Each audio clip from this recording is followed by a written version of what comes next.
Long ago in Egypt, the Israelites lived as slaves under Pharaoh's harsh rule. Each day they toiled in the sun, building cities, their bodies aching and spirits weary.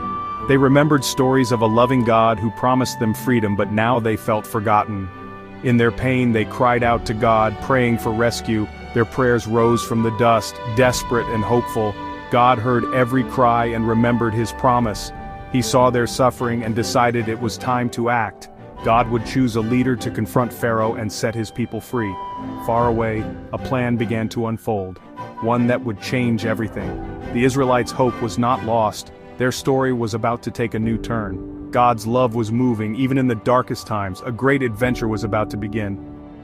In the quiet land of Midian, Moses lived as a humble shepherd, far from Egypt. Once a prince, now he led sheep, thinking his days of adventure were over. One day, Moses saw a bush blazing with fire, yet it was not consumed. Curious, he approached, and heard God's voice call his name.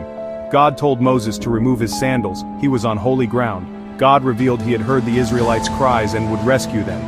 Then, God gave Moses a mission: return to Egypt and lead his people to freedom. Moses hesitated, feeling unworthy and unsure. "Who am I to do this?" he asked. "I'm not a good speaker." But God promised, "I will be with you, I will help you speak." God showed Moses miracles, turning his staff into a snake and back again. Despite his doubts, Moses was chosen. God's plan would begin with him. The journey to freedom was set in motion. Moses returned to Egypt, joined by his brother Aaron.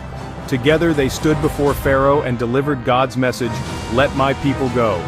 Pharaoh scoffed and refused, making the Israelites work even harder. The people suffered and blamed Moses, but God reassured him, "Now you will see what I will do." Moses and Aaron returned to Pharaoh again and again, but he remained stubborn. God sent plagues. The Nile turned to blood, frogs invaded homes, gnats and flies swarmed, and livestock died. Yet Pharaoh's heart stayed hard.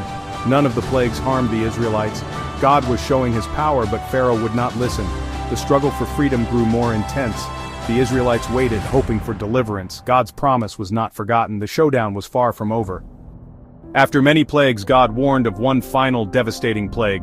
The Israelites marked their doors with lamb's blood, and the angel of death passed over them. In Egypt, every firstborn died, and Pharaoh finally let the Israelites go. Moses led them out, guided by God, as a pillar of cloud by day and fire by night. But Pharaoh changed his mind and chased after them with his army.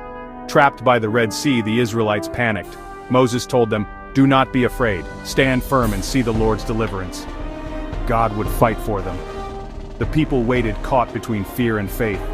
The moment of rescue was near. God's power was about to be revealed.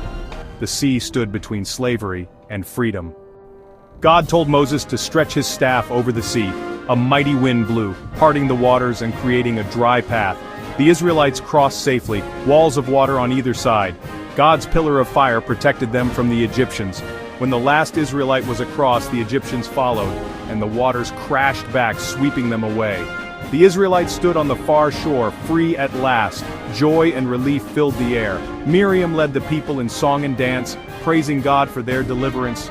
"Sing to the Lord, for he is highly exalted."